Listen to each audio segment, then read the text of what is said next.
The first scream did not sound like an animal. It sounded like the sky itself was breaking. Ilias stopped in the middle of his wheat field. The wind was calm, the sun was low, yet something in the distance cried out. With unbearable pain he held his sickle tightly. Most farmers would have run back home. The kingdom was not kind to those who wandered toward strange sounds, but Elias was not like most men. He had lived his life as someone forgotten, someone too soft, too quiet, too alone. He moved forward.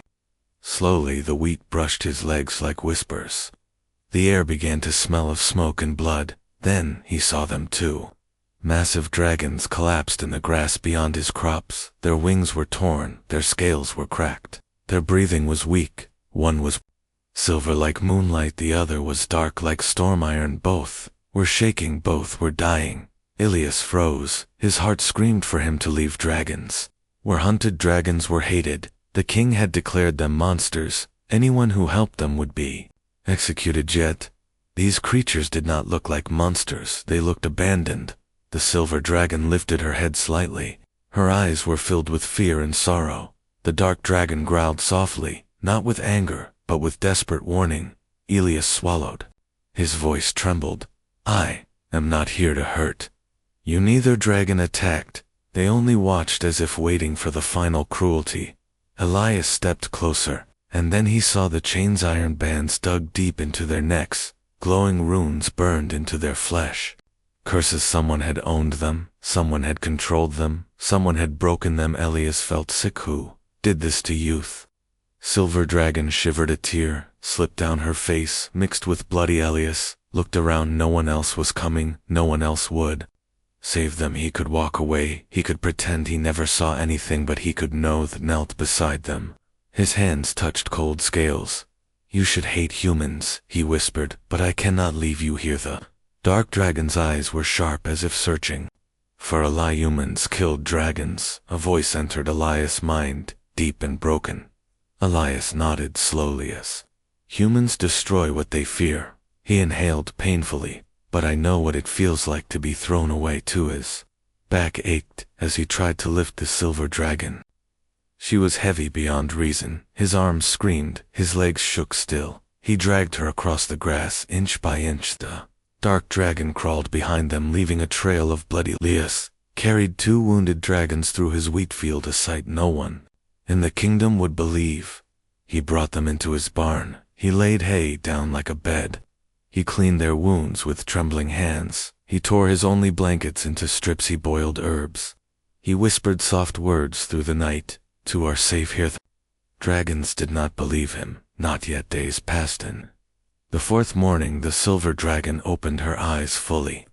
Elias was asleep beside her, exhausted. She stared at him, a simple human, thin arms, tired face, no armor, no sword, only kindness. Her voice entered his mind like a fragile song. While Elias woke, startled.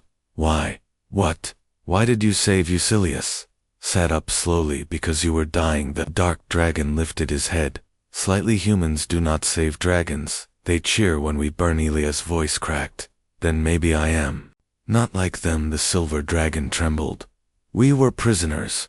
Elias looked at the chains. I know. The dark dragon spoke again, his mind voice heavy with shame. The king captured us, forced us into his arena, made us fight other beasts, made us burn villages that resisted him. Elias felt his stomach twisty. We're slaves, the silver dragon whispered. When we refused to kill any longer, he broke our wings and left us to die. Silence filled the barn. Elias clenched his fists. The king did this, not dragons. A sudden sound outside froze them. All boots' voices. Elias's rushed to the barn door and looked through the cracks. Royal soldiers. His blood turned cold. One shouted, they escaped the arena. Track them down, kill them before night. Another laughed, and if anyone helped them, hang them beside the beasts. Elias backed away, shaking. The dragons tensed. They found us. The dark dragon hissed inside his mind. Elias grabbed a pitchfork, even though it felt useless. Stay quiet.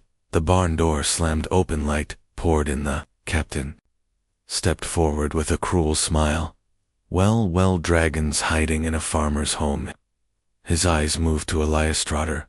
Elias stood between them. They are hurt, the captain laughed. So, they are dragons, they are living. Elias whispered. The captain shoved him hard. Elias fell into the highest. Soldier raised a crossbow. The silver dragon whimpered. Elias shouted, stop. The captain drew his sword. Kill the farmer first.